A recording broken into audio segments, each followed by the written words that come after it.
विद्यापीठ म्हटलं की आपल्या शिक्षणासंदर्भातचे आई वडीलच आपल्याला दिसतात, पण या मायबाप विद्यापीठाकडून खरं तर एक मोठा घोळ करण्यात आलाय.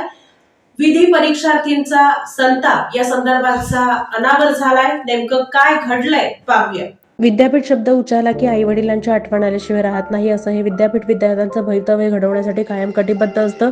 परंतु विद्यापीठाकडूनच विधी महाविद्यालयातील परीक्षार्थींवर अन्याय होत असल्याची चुणूक दाखवणारी घटना पंढरपूरमधील कर्मवीर भाऊराव पाटील महाविद्यालयात घडली. LLBच्या विद्यार्थ्यांना BA LLBच्या प्रश्नपत्रिका वाटल्यामुळे परीक्षा केंद्रात गोंधळ उडाला. या प्रश्नपत्रिकांवरून परीक्षेची वेळ बदलावी लागली. एकूणच परीक्षार्थींना विनाकारण तिष्ठत राहावं लागलं. यामुळे संबंधित विद्यार्थी आणि पालकांची धावपळ उडाली. सोलापूर येथील पुण्यश्लोक अहिल्यादेवी होळकर विद्यापीठाच्या या कारभाराबाबत परीक्षार्थींनी संताप व्यक्त केलाय. सध्या पंढरपूर येथील कर्मवीर भाऊराव पाटील महाविद्यालयात विधी महाविद्यालयातील LLB सत्र 6 आणि BA LLB सत्र 10 या परीक्षा सुरू आहेत. 1 जानेवारी 25 रोजी LLB आणि BA LLB मधील विद्यार्थ्यांचा इक्विटी अँड ट्रस्ट विषयाचा पेपर 2 ते 5 या वेळेत होता. पेपरवेळी LLBच्या विद्यार्थ्यांना BA LLBच्या प्रश्नपत्रिका वाटण्यात आल्या. परीक्षार्थी विद्यार्थ्यांनी ही चूक सुपरवायझर शिक्षकाच्या लक्षात आणून दिली. यावेळी परीक्षा केंद्रातील शिक्षकांनी विद्यापीठातील प्रशासनाशी संपर्क केला.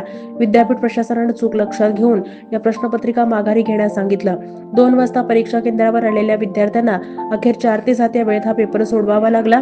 विधी महाविद्यालयातील या परीक्षार्थींना तिष्ठत राहावं लागलं.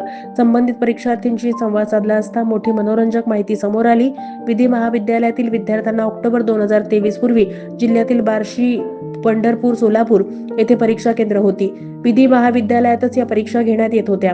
साहजिकच परीक्षेत येणाऱ्या सुपरवायझरला या विषयाचं ज्ञान होतं. त्यामुळं कर्मवीर भाऊराव पाटील महाविद्यालयात झाला तसा प्रकार यापूर्वी घडला नव्हता.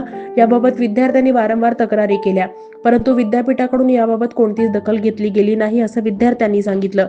अभ्यासक्रम शिकवून पूर्ण करण्यासाठी येथील शिक्षकांची दमछाक होते. साहजिकच विद्यापीठानं या परीक्षा इतर ठिकाणी घ्याव्या, असा सूर येथील उपप्राचार्य यांनी आता अडवला आहे.